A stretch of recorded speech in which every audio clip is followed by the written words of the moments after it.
PV. Anwar Mathrubhumi ന്യൂസിനൊപ്പം ചേരുകയാണ്. ഒറ്റയ്ക്ക് നിന്ന് കരുത്ത് തെളിയിച്ചിരിക്കുകയാണ് തെരഞ്ഞെടുപ്പിൽ. എന്നല്ല, ജനങ്ങളല്ലേ തീരുമാനിക്കുന്നത്. നമുക്കെന്ത് കരുത്ത? ജനങ്ങളുണ്ടപ്പോൾ നല്ല കരുത്തുണ്ടാവും, അത്രേ ഉള്ളൂ.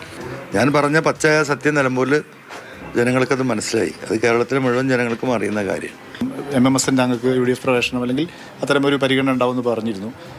അതുമായിട്ട് മുന്നോട്ട് പോയതായിരുന്നു. പിന്നീട് യഥാർത്ഥത്തിൽ VD സതീശൻ തടസ്സം നിന്നു എന്നാണ് പുറത്തു വന്ന ഒരു കഥ. ഡിക്ലെയർ ചെയ്തില്ല. അദ്ദേഹത്തോട് എന്നായിട്ട് സംസാരിച്ചുമാണ്. ആ ഡിക്ലറേഷൻ അനന്തമായി നീണ്ടുപോയി. ഈ 2000 വോട്ട് അല്ലെങ്കിൽ 3000 വോട്ട് മാത്രമേ അൻവർ നേടുള്ളൂ എന്ന് പറഞ്ഞവരൊക്കെ ഉണ്ട് കോൺഗ്രസ് നേതൃത്വത്തിലുള്ളവർ. അവരോടെന്താ പറയാനുള്ളത്? അവരോടൊന്നും പറയാനില്ല. അപ്പോൾ അത് കണ്ടല്ലോ എല്ലാവരും. ഒരാലോചിക്കട്ടെ.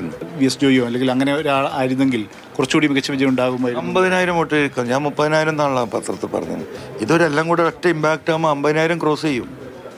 അതായിരുന്നു ഞാൻ നയിക്കുക തെരഞ്ഞെടുപ്പ്. ഞാൻ പറഞ്ഞാണ്, നിങ്ങൾ ആരും ഇങ്ങോട്ട് വരണ്ട, ഒരു പൈസയും ചിലവാക്കണ്ട, അത് ജനങ്ങളെ ഏറ്റെടുത്തോളൂ.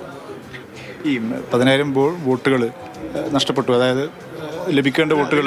സങ്കടം എന്താ വെച്ചാൽ അതൊരു ആൻറ്റി പിണറായി വോട്ടാണ്. എനിക്ക് കിട്ടിയാലും ഷൗക്കത്തിന് കിട്ടിയാലും ആ വോട്ട് യഥാർത്ഥത്തിൽ സ്വരാജിന് പോകുമ്പോൾ പിണറായിസത്തിന് അനുകൂലമായ വോട്ടായി മാറുകയാണ്.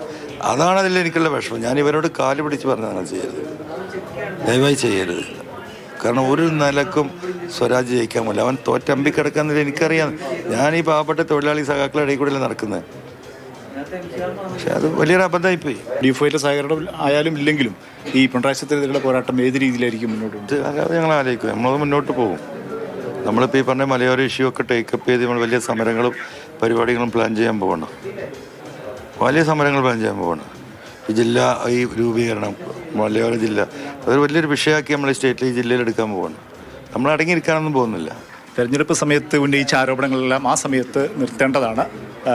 UDFുമായുള്ള വാതിലുകൾ തുറക്കാനുള്ള ശ്രമം ഇനിയും ഉണ്ടാകും എന്നുള്ളത് തന്നെയാണ് പി.വി. അൻവർ പങ്കുവയ്ക്കുന്നത്.